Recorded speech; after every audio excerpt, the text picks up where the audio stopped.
Kur ne morëm detyrën, të ardhurat për frym ishin vetëm 3.200 euro.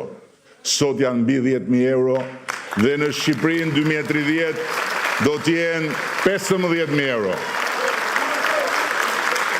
Kur ne morëm detyrën, paga mesatare ishte diku te 370 euro, ndërkohë në sektorin publik. Imagjinoni, në sektorin ku njerëzit punësohen për të shërbyer të tjerëve, 370 euro pagë, ndërkohë që sot me vitin 2024 të mbyllur me pagën mesatare në sektorin publik 1.000 euro, ne shikojmë me shumë optimizëm mandatin e 4. Ndërkohë që dhe ky është lajmi për të gjithë ju dhe për të gjithë ata që kanë filluar ta shohin Shqipërinë si vendin ku mund të kthehen, si vendin ku duan të kthehen, por ende ngurojnë për shkak se janë të pasigurt. Janë të pasigurt nëse do të gjejnë aty të paktën atë që kanë këtu. Ndërkohë që unë ju them që kush do të ketë kurajon të kthehet sot, do të gjejë aty mundësinë që nesër të ketë më shumë se çdo ketë këtu duke qëndruar këtu. Dhe paga mesatare aso kohë ishte 320 euro.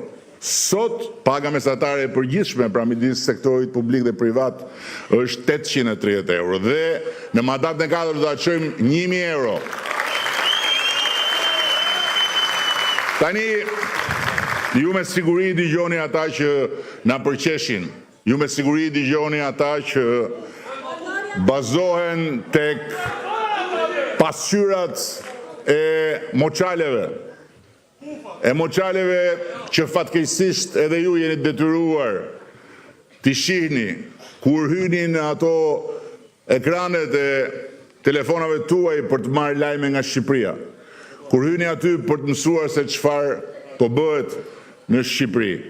Dhe ndër shumë përqeshjet është dhe përqeshja se kur ne morëm detyrën premtuam 300.000 vende pune dhe sipas tyre kjo nuk ndodhi.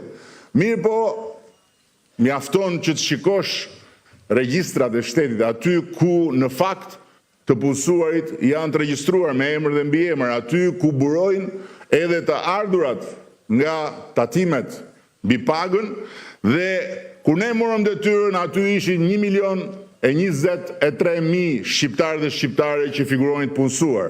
Ndërkohë që në regjistrin e pagave dhe të kontributeve të Republikës Shqipërisë sot janë 1.327.000. Tani ne e dim të gjithë që Këneta ka probleme të rënda me aritmetikën.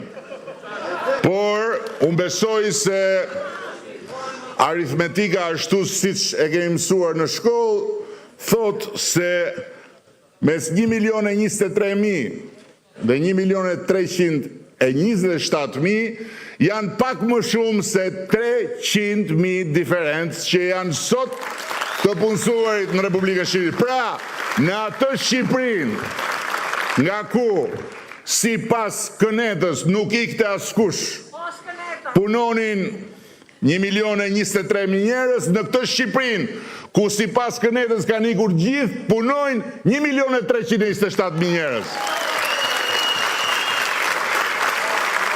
Sigurisht që Shqipëria është një vend nga ku njerëzit bëjnë zgjedhjet e tyre të lira dhe patjetër largohen në destinacione të tjera një pjesë e tyre për një jetë më të mirë.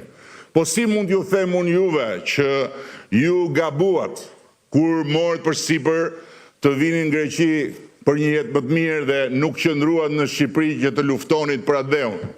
Në fakt, duke ardhur këtu në Greqi, ju bët një zgjedhje shumë të guximshme. Ju bët një zgjedhje shumë të vështirë. Ju bët zgjedhjen që të hyni detit në këmbë.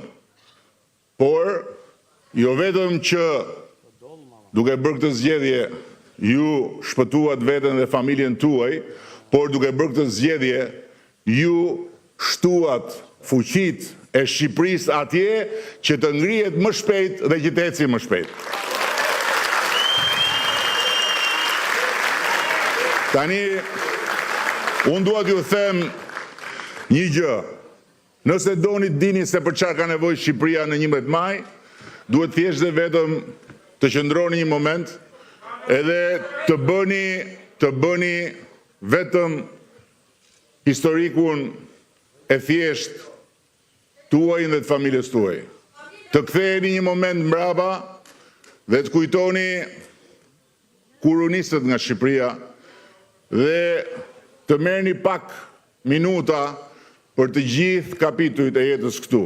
Qoftë ata që sot janë këtu dhe ishin ata që morën iniciativën kur u nisën, qoftë ata që ishin të vegjël kur erdhën këtu me prindërit e tyre dhe sot janë të rritur dhe kanë fëmijët e tyre, të gjithë kanë parë momente të rrugës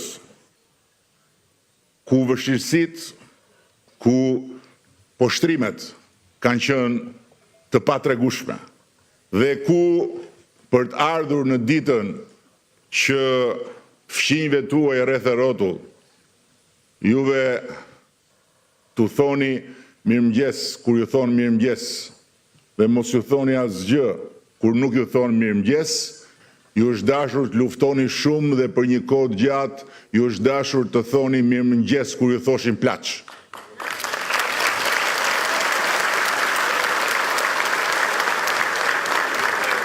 Dhe sot ju të gjithë jeni imponuar këtij vendi, ju të gjithë jeni imponuar lagjes, ju të gjithë jeni imponuar rrugës, ju të gjithë jeni imponuar atij këndit ku hyni e dilni çdo ditë bashkë me fëmijët tuaj dhe ku përshëndesni në mëngjes fëmijët grek apo ku i thoni natën e mirë atyre, sepse sot ju keni arritur që të jepni respekt siç keni dhënë gjithmonë, por të merrni respekt siç nuk merrnit kur ishit këtu në kryet herës. Tani, në të njëjtën situatë është edhe Shqipëria sot. Fiks. I ka kaluar Shqipëria të gjitha këto. I ka parë dhe i ka vuajtur të gjitha këto. Falë edhe faktit që ka pasur në krye njerëz të cilët nuk kanë pasur kurajon të qëndrojnë drejt përballë fëmijëve dhe përballë të mëdhenjve të Europës e të botës. Nuk kanë pasur kurajon të japin respekt dhe të kërkojnë respekt. Por kanë dhënë servilizëm dhe kanë pranuar edhe poshtrim. Duke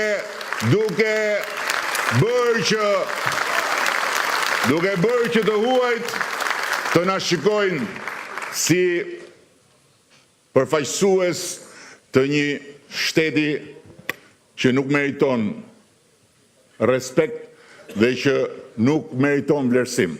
Sot